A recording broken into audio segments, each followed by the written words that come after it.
to show you or tell you about everything I've read in June, and also to talk to you about what I want to read for July. Okay, I did make plans. I did make reading plans. I only read 2 of the books I planned on reading, and then I randomly read like 4 other books. And that's fine. That's fine. After this, I'm going to go ahead and kick off my little reading vlog for this book, for which I've already removed the cover, and so, spoiler. But, okay, so let's talk about everything that I read in June, and then we'll chat about some other things. So the first book that I started, well, I was rereading A Court of Thorns and Roses because, and I think I mentioned this in the last video, but I had read A Court of Thorns and Roses and then A Court of Mist and Fury. I thought I had read like half of it, but apparently I read like a chapter, maybe 2, because I'd only gotten to the part where Rhys interrupts Tamlin's and Farah's impending nuptials, but I didn't get past that. Like, I didn't know where they actually landed. So I got a little bit addicted and I started reading all of those, all of the ACOTAR series. I ended up reading A Court of Thorns and Roses, A Court of Mist and Fury, A Court of Wings and Ruin, and now I'm like halfway into A Court of something, Frost and Starlight, A Court of Frost and Starlight. I've got like, that one I'm reading on audio. I think I've got like 2 hours or so left, and so I'm not quite done. I will finish it before the month ends. It's, by the way, it's June 27th, and so there's still time left in June, but my birthday is tomorrow, and I don't see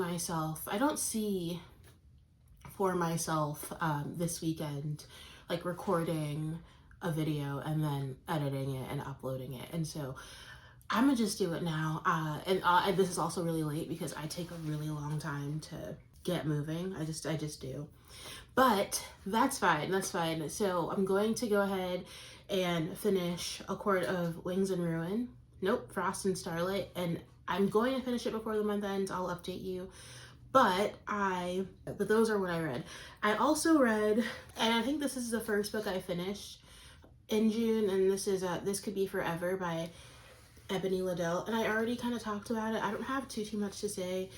I didn't love it. It wasn't bad. Like, once you got into the story, you did get invested in the characters, and it did become a bit more rewarding, but I just didn't really enjoy the reading experience itself. I found some of it a little bit clunky, and I don't know, maybe it just wasn't for me. And I run into this a lot with contemporary romance, I think, and so maybe this just wasn't for me. But it was a good story. It was really sweet. It's about 2 kids who are I think one's in college, and kids 2 young adults.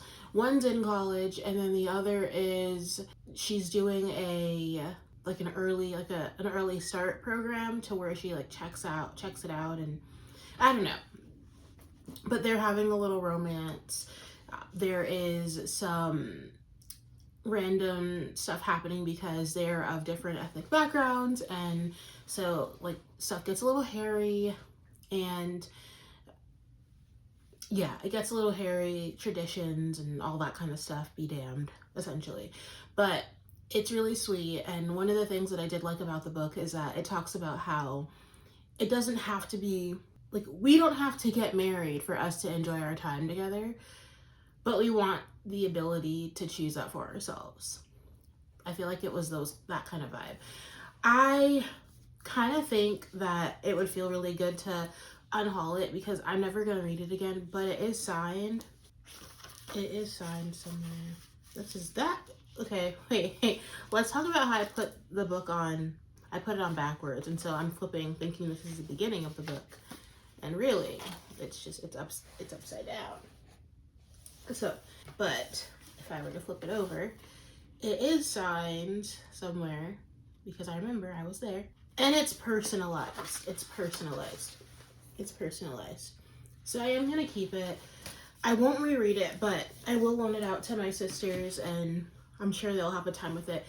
It was not a bad book. It wasn't like that. I think it just wasn't my cup of tea, which is fine. Okay, the other book that I read was The Emperor of Gladness by Ocean Vuong, and this book was so beautiful. There are so many lines in here that I was like, what? Let me see. I'll just read you one. I'm looking for the part where he talks about being... this is really sweet. I like this part. So the protagonist, Hai, is talking to Grisina because she's asking that he tells her a story. She's like, I'm always telling you about my life. Tell me about your life. And so he starts off his story by saying, I had a friend once. We can call him Noah, like Noah's Ark. And then later on, he says that we'd sit for hours like this under a metal slide in the park and talk. The boys had this way of knowing that what the other was thinking without ever using words. Because it's like that when you're 14, he said. The superpower of being young is that you're closest to being nothing, which is also the same as being very old. And then he goes on to talk about how you can do impossible things because impossible things don't seem as impossible because you're young and you don't have like the curse, I suppose, of doing something or not wanting to do something because you're afraid of it. I made my first matcha latte also. I mixed it up so it's a little light, but it's really good. I'm so happy. I was so happy. Yesterday we were on the hunt for a matcha kit for like 3 hours. It's fine. It's fine. But anyway, there were so many lines in this book that just you sit with. Like there's this one that Maureen is another character saying, and she says, when you're somebody's mother, nothing's good enough. Good and bad doesn't exist. And you know, her backstory is that she's like lost her son to I want to say it was cancer, but she lost her son, and Hai, the protagonist, is trying to talk to her about how at this point, like, she did a good thing, you know, you did the best you could, that kind of thing. And they have this like theory that they're talking about, and it's too much to get into, but essentially Maureen believes in this idea that we are all being like watched by lizards, like reptiles, and they feed off of our bad or negative energy. And so like the more we fight and argue and like do or think or say shitty things, the more they have to feed off of us. And this is extremely outlandish, but later on in the book, Hai and Maureen are talking, and he's saying, do you think that your son had a good life even though we have these monsters who are siphoning our energy? And that's when she says, yeah, well, when you're somebody's mother, there's nothing good, like good and bad don't exist. And I was like, I feel that. And there's this really good section that says, and this is just how chapter 25 starts. It's like, what the heck? It says, somehow there was music. It bloomed from inside him and became something else, something he could touch. So he reached out to it. And then it goes on to talk about him and Grisina. And the thing about him and Grisina's relationship is he loved her. Like, and there's no real way of understanding their relationship, because there are certain relationships in life that you kind of have to experience without being able to discuss like why does this mean something? Why is this important? You can't help somebody else like from the outside conceptualize it. And I feel that way about Hai's and Grisina's relationship. It was just so big and important, and it just meant so much. And yeah, like the end of the book was just really, really hard to read. But all of those lines I read you, like every line is so contemplative and kind of like devastating and just beautiful. And I had a good old time. I had a really, really good time. This is his first novel since 2019. And I feel like every time Ocean Vuong releases a book, it's just such a banger. Even though this novel is a lot more novel-like, like it follows more novel-like conventions, which I talked about before, there is still so much poetry in here. Just the way that the I don't know, for me it's around the way that he completes his narrative structure, like especially like the opening section I just read. He just breaks the rules, you know, he breaks the rules, and it feels very poetic in that way. And I don't know how else to explain it, but it was just such a good time.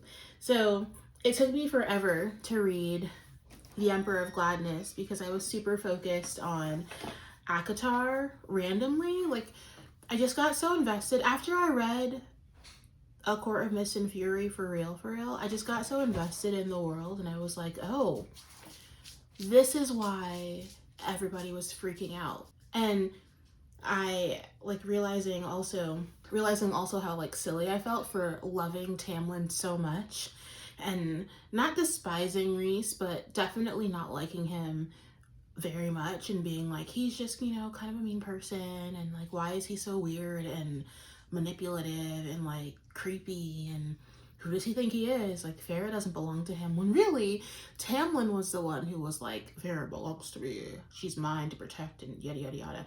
And then when you see Farrah kind of break out on her own when she gets with Rhys and become her own, you know, savior and all of that, just everything changes, everything shifts, and suddenly she becomes a character I can tolerate. Because I'm not gonna lie, in the first book I kind of hated her. I did, because she was so stereotypical, you know. I felt she was pretty stereotypical. She was very much, you know, I don't know, maybe it's like I didn't understand her purpose. I thought that she was being used to push the plot forward as opposed to like standing on her own with agency and meaning something. And you know, I don't know, I just felt like she was just a conduit for moving the plot forward. But I was confused about why all of a sudden she didn't like Tamlin. I was like, what is he kind of took care of you, like he was.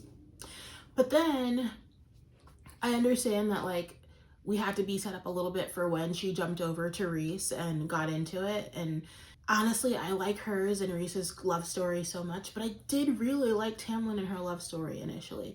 And so I was left feeling very confused. I saw this reel on Instagram the other day that was like me remembering that I like for a whole book I loved Tamlin, and it was like, yeah, it's embarrassing. It's embarrassing. It's embarrassing. It is embarrassing. But Court of Mist and Fury and then A Court of Wings and Ruin, they were both so good. Wings and Ruin was giving me like high fantasy vibes with like the battles sometimes, like a little bit, you know, like, I mean, it's not high fantasy, I get it, but it was giving me like, it was teetering on like the cusp of the edge. Like, it wasn't there. You know what I'm trying to say. It's not trying to be high fantasy or anything, but it felt like, I felt like very engaged in like the battle scenes and all that was going on. Like, it felt real to me. It mattered to me. It was exciting. I don't know. It was just exciting. And then I think, which one was the next one? Wings and Ruin, Mist and Fury, Wings and Ruin. Yeah, and now I'm on Frost and Starlight. I don't necessarily know how much I love this one. I think I do get, okay, let me talk about the things that I was annoyed by. I'm annoyed by how many gestures vulgar gestures the characters make towards each other, especially when it happens like multiple times in the same scene. In that language specifically, like vulgar gesture, that's annoying. I don't know, maybe it's just like a pet peeve, but I don't like that super obnoxious, repetitious thing, because I feel like, find another way to say it. But I'm not going to come for her because Sarah J Maas, she did the thing. She did it. She did the thing. And then they talk a lot about the paintings that Farrah wants to create. and she's always naming them and like describing them, and I was like, paint it, paint the picture. And she wouldn't paint the picture, and I was a little bit frustrated that she wouldn't paint the picture. But I will say that now that we're in Frost and Starlight, I think she's gonna paint the picture. I think that the picture painting is going to happen, so that's exciting for me. I don't know, I really like this world. I love, when I read fantasy specifically, I love settling into a world. I didn't read Twilight until all of them except for like Breaking Dawn were out, and so I got to kind of read them all at once. And I feel like, and same with like Charlie Bone, and I don't know, with me, I think that it's really nice to settle into a world and obsess over it and make that my whole personality. And you know, now I'm walking around and like I paint a little bit sometimes, and so I'm walking around being like, I would call it, you know, dog and cat fighting. If you could see my cat and my dog, it's kind of crazy. We don't have the camera set up to change direction right now, and so we're not going to show you, but like, that's how I feel like that's my personality. Like I feel like I've become Farah, and also maybe Morgan, because I like just self-importance. I'm making myself Morgan as well. And so yeah, I walk around thinking, you know, I would call this whatever, you know, and that is exciting to me. When I was reading Twilight, I was walking around as the main character in that context as well, and I was like, you know, it's so hard to be me with everybody so obsessed with me. And you know, I don't know, I think that that's a vibe. I think that it's hilarious, and I'm good with it. I love being in this world. I'm also excited to potentially get into some other fantasy worlds, but also some romance worlds where I can interact with the same character, even if it's not their story over and over again, just interact with the same characters relatively consistently and kind of see what happens. That's also why I'm wondering if I should read Bridgerton, because I know that they are different love stories, but it's, you know, it's my understanding, I don't know, I haven't read any of them, but it's my understanding that you bounce around with different characters. And that's also why I started reading the Meet Your Baker series. I'm starting book 2. But I don't know, I like interacting with multiple stories with the same characters because I love them so much, and I feel like I spend so long getting attached to them. I don't want to let them go. But yeah, okay. So now I want to talk a little bit about, and I'm trying to see what's near me. I'm still not unpacked, and like from the books situation, I'm not unpacked yet. And so a couple of these I might have to just toss up on the screen, but those are the books that I read in June. I think it was like 5 books, but it'll be 6 by the time I finish all of this up. And but anyway, now I want to get into the books that I want to read for July. So 1 second while I grab some of those.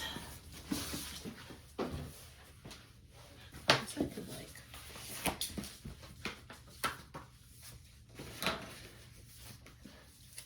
what else? These. Oh, yeah, that one. Oh, it's Friday. Oh, okay. The Sound and the Fury. Where did I put that? Over there.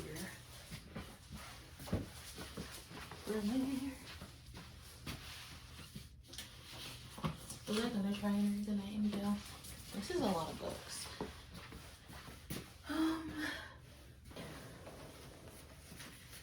All the books that I want to read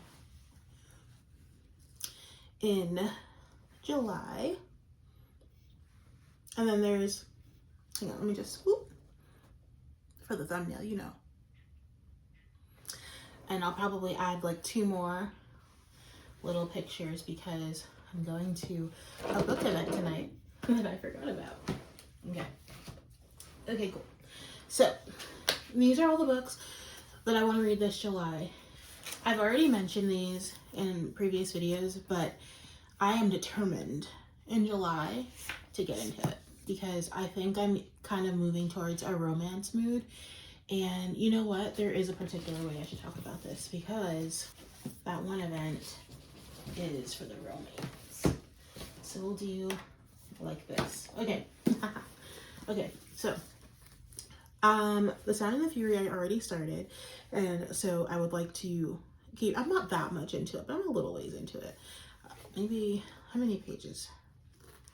We're 77 pages in. It's slow and steady, but it's happening. And so I would love to be able to talk about this one at the end of the month. Tar Baby, I don't know if I told you, but I'm doing a Toni Morrison project where I'm reading all of her books in order. She is my favorite author. I think Ocean Vuong is my favorite living author, and Toni Morrison is my favorite no longer here, wish I could talk to you author, because I feel like I learned so much from her. And also, Ocean Vuong is very inspired by Toni Morrison, and so I do feel like I am, by loving him, I'm also loving her. That's weird and obsessive, but that's fine. So that's book number 2.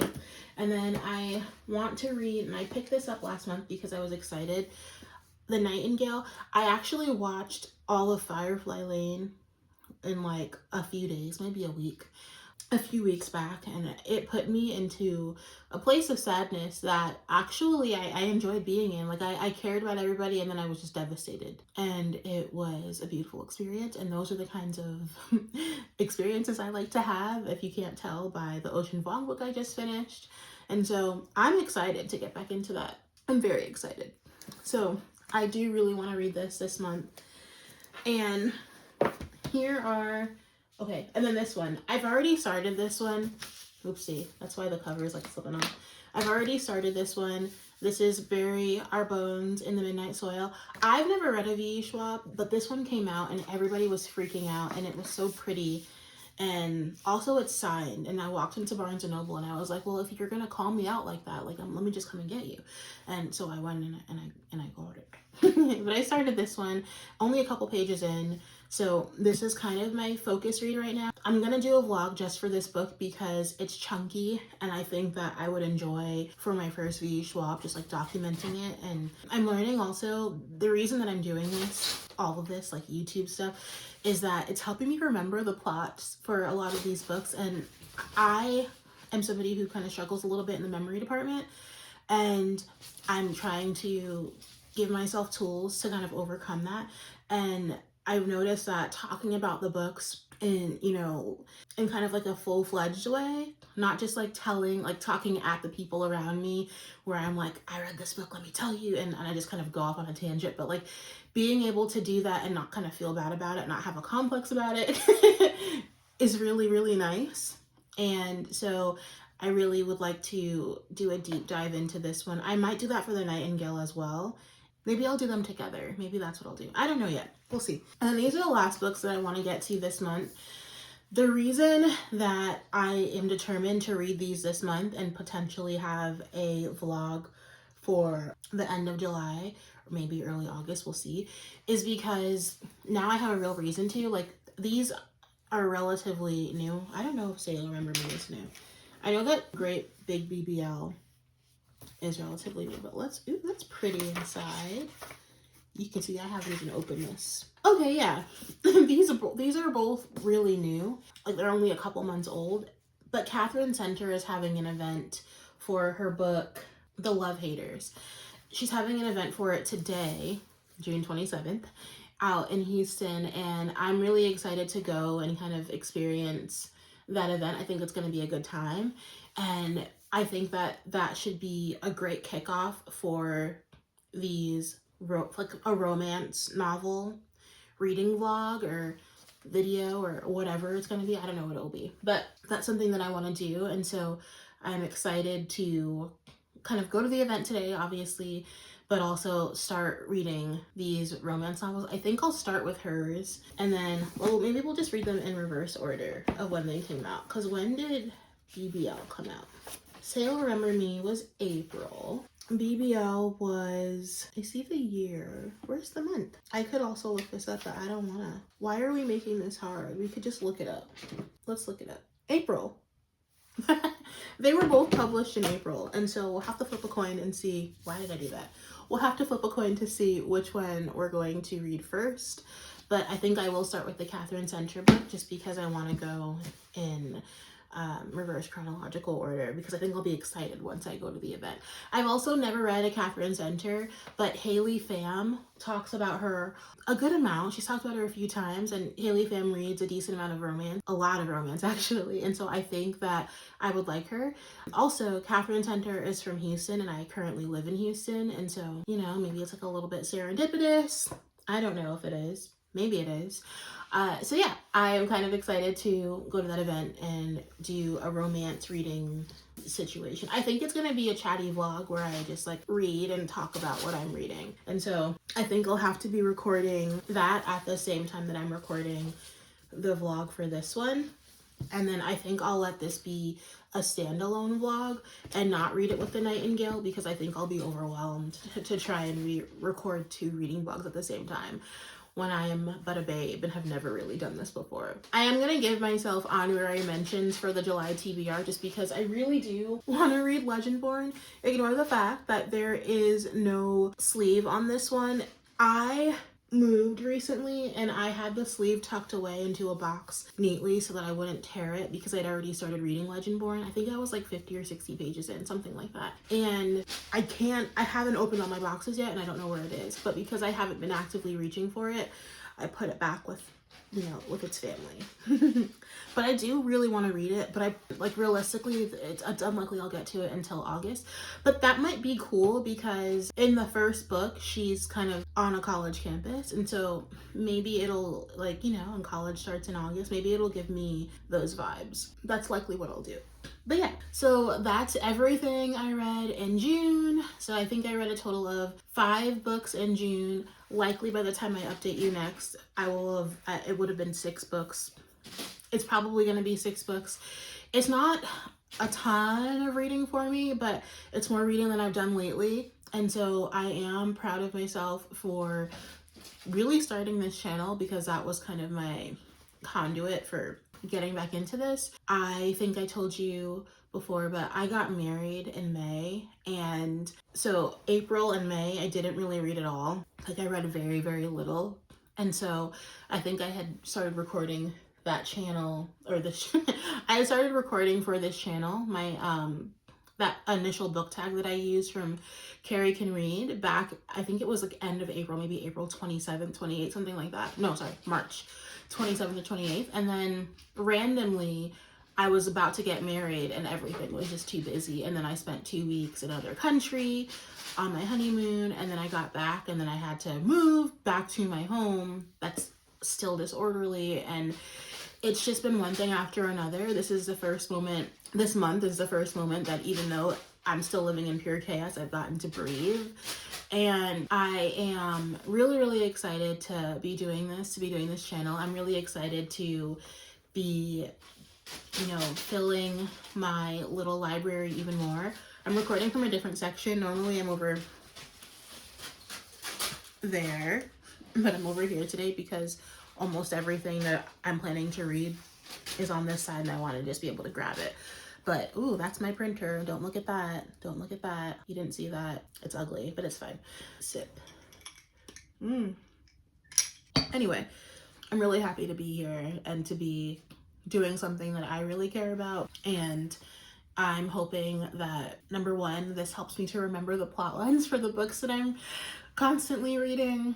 And number two, I hope that this acts as a push towards me getting back into all of my creative ventures, especially writing, because when you're not reading consistently, for me at least, it's really, really tough to write. And so yeah, good things all around.